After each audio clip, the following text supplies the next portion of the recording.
Good afternoon, everyone. Whoa, it's quite light. I'm Johan van Zyl, all the way from South Africa, I think. Yes. This clicker doesn't work. Well, there we go. So a little bit more about me. Started my career in IT audit back in 1997. We had Lotus Notes, Novell Networks, and Anansi search engine. I'm now the managing director of RiskX Data Assurance. If I had a middle name, which I don't, it would be Pragmatic. And I first met PCI DSS in 2009 while working at a level 1 merchant, and we've had a very close relationship since then.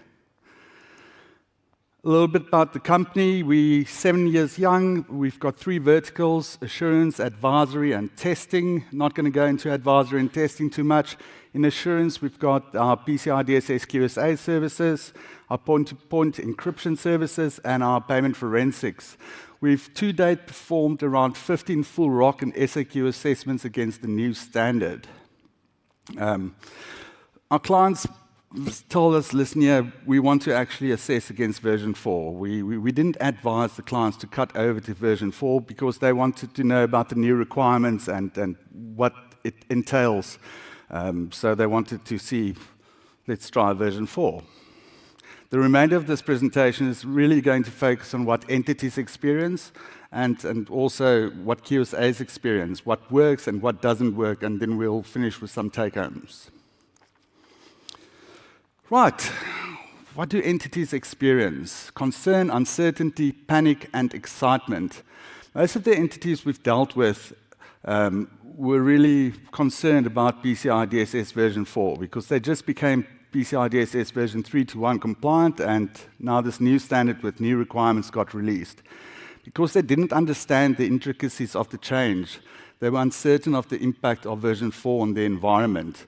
And a lot of them panicked when they looked at the 2 ROC reports and see, well, the one is about half the amount of pages than the other one.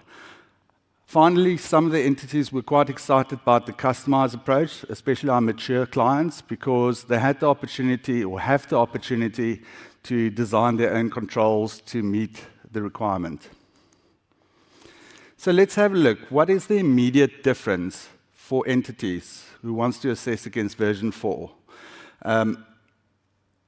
I just have to say that it's not a guarantee that you will pass a version 4 assessment if you've passed a version 3.2.1 assessment. So if there has been change in the environment, you have to consider that. But ultimately, we will unpack what merchants and service providers need to do to pass a version 4 assessment. Come March 2025, it changes a lot. There's a couple of very difficult requirements that entities need to consider.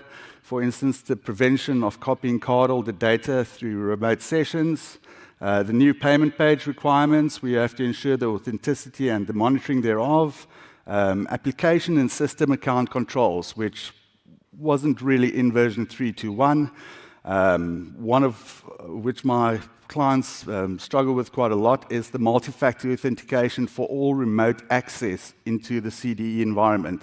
That is specifically obstacle for BPOs or call centers that accesses their clients' environments remotely. And then authenticated vulnerability scanning and then incident response procedures for PAN. Right, so what's the immediate differences for merchants wanting to assess against version 4.0 today? I think there's only about 13 requirements that's applicable immediately, and of that, a good couple is to ensure that your roles and responsibilities for requirements are updated. So what most of our entities have performed, they've created a table in one of their high-level policies, and they assign the roles and the responsibilities to certain staff members or divisions, and they train them to fulfill those. Entities still need to define their own scope of compliance. That's not different to PCI version 3.2.1. However, it is now a specified requirement to at least once a year define your own scope, and then the QSA will validate that scope. Make sure that you use your targeted risk analysis if you are going to use customized approach. And then in SAQA, everyone would have noticed, I think a couple of earlier speakers talked about it, that there is now a requirement to do accredited scanning vendor validated external vulnerability scans, which was not there previously. Differences for service providers. It is the same requirements that applied for merchants now apply for service providers as well. Additional requirement for service providers is to detail which requirements they take care of on behalf of their clients. I think it's requirement 12.9.2. That's done through normally a matrix of responsibility. So that's an immediate requirement. And they also just need to define their scope. I think in March 2025, they need to define their scope twice a year. So what didn't work for the entities we've assessed so far? So many of our entities have quite a mature environment where they've got the whole PCI library, where they have all their policies and their procedures, and they update their evidence. You cannot continue to build on that library and expect that you will pass assessment against version 4.0. There are slight changes you need to consider. Then delaying the planning for future dated requirements. As many of the previous speakers said, time flies by. There's 51 new requirements that become mandatory from March 2025. Many of these are technical and require financial and resource planning. If you don't start doing that soon, you may get caught with your pants down. I'm not sure if I'm allowed to say that. But yeah, like with version 3.2.1, entity has to define their scope of PCI compliance. It's now a listed requirement.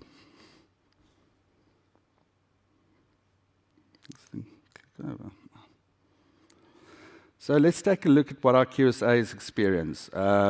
Overwhelmed, and a concern for time. Actually, one of my QSAs performed a version 4 full ROC report before we adjusted and put a system in place, and she did say she wanted to leave the country. It's not that bad. You know, it's 186 pages versus 470 pages when you look at the two templates. And what we also found was initially the reporting as well as the quality assessment of a version 4 ROC took a lot longer than version 3.2.1 ROC. But now let's quickly focus on the ROC. Is it a different PCI DSS? So some would say there's a lot of differences. To us, it still looks the same. Version 3.2.1 has 242 comment sections, 391 testing procedures, and 836 report findings year sections. Version 4 only has 260 requirement comments, of which 10 are in the appendices. Please bear in mind that 62 of the requirements have no comment sections because the comments are being requested in sub-requirements. The report size increase is primarily due to the inclusion of the customized control or compensating control for each of the requirements.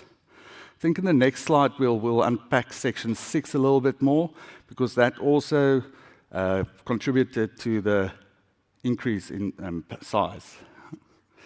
So version 6, evidence like an auditor. I don't know, maybe a raise of hands. Who of you have been auditors before you became QSAs or who have worked in an audit environment? Oh, only a few hands. But it's all good. So section 6 breaks down like that. Let's quickly look at the table. So in total, section 6 evidence, there's 702 section 6 evidence pieces. I broke it down into the main report and compliance and then the appendices. Documentation evidence accounts for 303, interview evidence 167, observation evidence 61, and then system or technical evidence 155. You will notice that there's no samples in here. Some of the documentation evidence, you can use sampling. It is provided for in the ROC. I can only assume the SEC did this to better guide us QSAs on what is expected and not to cause nervous breakdowns. Something from us, while it is structured differently to 3.2.1, it actually takes less time to document and report. We have now found that documenting a version 4 full ROC goes quicker than documenting a version 3.2.1 ROC. So let's take a look at what does not work for QSAs. Do not try and retrofit a version 3.2.1 ROC into a version 4 ROC. You are going to come up short. You would have noticed in version 4, there's emphasis on why you selected something as in place or not applicable. I think previously we kind of focused on what we did to say that it's in place, but the emphasis now on why we say it's in place. Do not try embedding images in the version 4 ROC. It doesn't like that, especially when you deal with a big document like that and you only have 16 gigs of RAM. Rather, evidence the image and refer to it in section 6. Don't request the same evidence as you did for version 3.2.1 assessment and expect to be able to complete the version 4 ROC. A structured approach is necessary and very much recommended when you try and do a version 4 ROC. Don't just go and open this 470-page Word document and start from the top and complete it. So let's take a look at what works for us. At RiskX, we've always looked for ways to optimize our service offering to our clients. It's very difficult to go to a client and say, listen here, because we have to document your assessment in a much bigger report now, we're actually going to have to charge you 5 extra days of time. You know, that does not work. This is just an example of what worked for us. It's definitely not the only one that could work. So firstly, we kept calm and we started breathing. We love Excel, so we literally took the whole PCI DSS version 4 and we put it into Excel. We then mapped the whole of version 3.2.1 to version 4 and flagged the new requirements. We created separate worksheets for documentation, observation, interview, and systems evidence, and we then referenced this to the main worksheet of version 4. We then went and pre-referenced the ROC template in Word. So all the 303 documentation evidence, the 167 interviews, that's all pre-referenced in the ROC. Then all we do in the section 6, we say not applicable if a document or a technical evidence piece is not applicable, and we leave the reference in the detail. We now use the Excel document to confirm the scope and also collect all the evidence for our assessments, and then we complete the report in Word. So there's some important lessons. After a few assessments, we realized that the new ROC documents a lot easier than the old ROC. It's actually got a structure and it leads to a neater and more concise document. 702 evidence pieces may appear daunting, but there's a lot of cross-references. For instance, the information security policy accounts for about 23 of that 303 document references. And that's it. Let's look at some take-homes for entities. PCI DSS version 4 early socialization is paramount. Many of our large clients, like our banking clients and our government clients, they're big entities, right? And they've got multiple priorities. They're busy with ISA, they're busy with NIST and all those things. And PCI validation is just one of their priorities. So it's paramount to socialize the changes in PCI DSS version 4 from an early stage so that your customer and people in their business understand what is required and what makes sense. A year passes, there's about, how much? The lady said yesterday, 500 and something days left before March 2025. So that passes really, really quick. And technical changes may require financial planning and resource planning, as I mentioned. Leverage of customized controls. Remember, you need to engage with your QSA to have a look at those customized controls. If you want to use your QSA company to help you develop the customized controls, just bear in mind that QSA cannot then validate those customized controls. Take home for QSAs. Wow. Yeah, set enough time for reporting. Read through the ROC and understand what you need to do. It takes longer the first couple of times. I think our first version 4.0 ROC took a good 10 days to document. We did that in July last year. Also, don't be complacent. Don't sit back before engaging with your entities and your clients and informing them and start socializing what is new on the horizon. Nobody's going to appreciate if you tell them, listen here, you need to actually now use MFA for all remote access into the CDE 4 or 5 months before it actually becomes mandatory.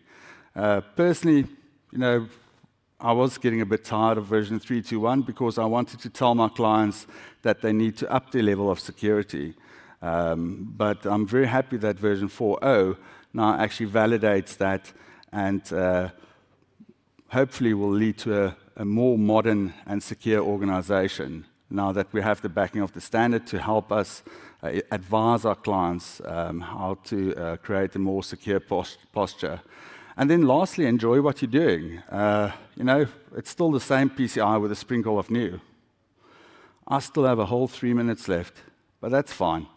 Let's talk a little bit about rugby. No, sorry, maybe a bit too soon. Yes, no. Listen here, you do not want to leave, especially the mandatory or the future dated requirements, too late.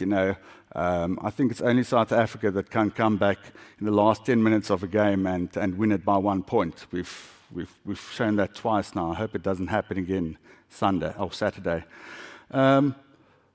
We are all for helping the community and sharing what we have. So even though we have spent months to replicate PCI version 4 into this Excel document and cross-reference it, if you come to me afterwards and chat to me, we're more than willing to share a copy thereof at no cost, of course.